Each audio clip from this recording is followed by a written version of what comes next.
Bonjour à tous et bienvenue dans cette nouvelle vidéo. Aujourd'hui, on va voir ensemble les 3 choses à faire impérativement avant de mettre sa maison en vente.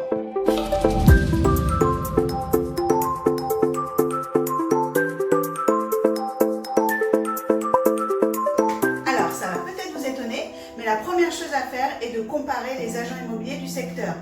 Pour ça, il y a plusieurs méthodes. La première est d'aller faire un tour sur votre commune et de comparer un petit peu les panneaux vendus, pas à vendre, que vous pouvez avoir sur le secteur. Celui qui revient le plus, eh bien déjà, il faudrait qu'il fasse partie de votre sélection. C'est un moyen simple et facile de connaître quel est le leader de votre commune. Voilà.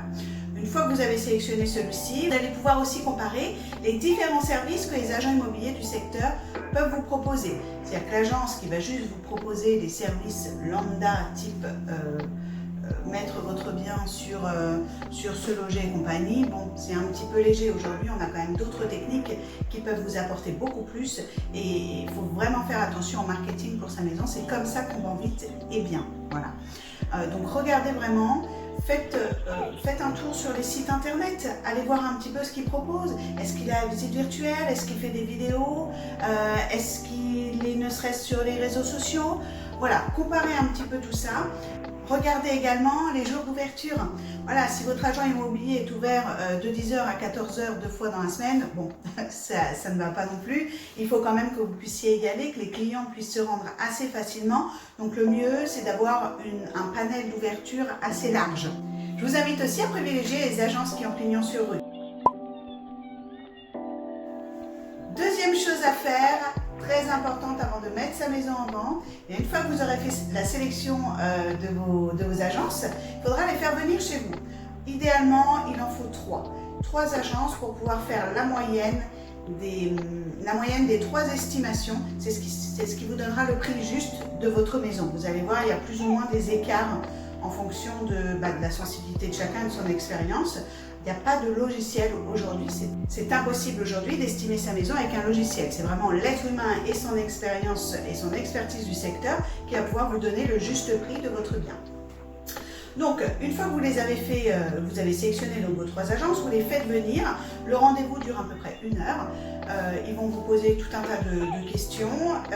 Suite à ça, vous allez récupérer les estimations et à vous ensuite, en fonction de comment s'est passé le rendez-vous, du feeling aussi que vous aurez eu avec l'agent immobilier, et bien de choisir l'agent immobilier qui va s'occuper de la mise en vente de votre maison.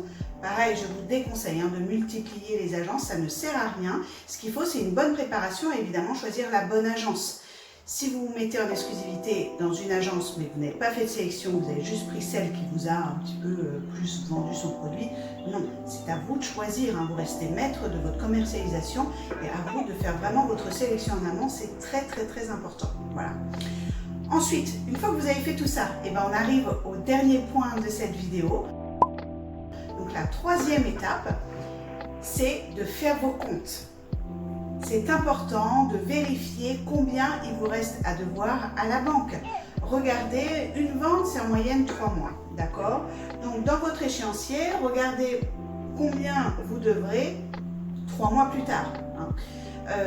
Puisque c'est le notaire qui va faire un petit peu les remboursements avec la banque, etc. Donc, c'est à ce moment-là qu'il va faire ses calculs. Donc, c'est au moment de la signature de l'acte authentique et non pas de la signature du compromis. Ces 3 mois sont quand même importants parce que si vous payez 1 000 € en moyenne par mois, c'est 3 000 € quand même au final qui seront dans votre poche et pas dans celle de la banque. Mais ça va vous permettre de déterminer aussi le prix de votre vente, puisqu'évidemment, vous ne pourrez pas vendre en dessous du prix que vous devez à la banque, surtout si vous avez une hypothèque. Voilà, donc bien faire attention à ça. Faites vos comptes, évidemment, si vous avez déjà fini de payer votre maison, là, c'est super, c'est vraiment l'idéal. Mais pour tous ceux qui ont encore un crédit en cours, voilà, faites attention, reprenez. Souvent, c'est quand même pas un montant qu'on connaît par cœur. On n'a pas tous ce montant en tête. Donc voilà, vérifiez, faites vos comptes et regardez donc je vous dis à J plus 3 mois pour vous donner une idée du montant.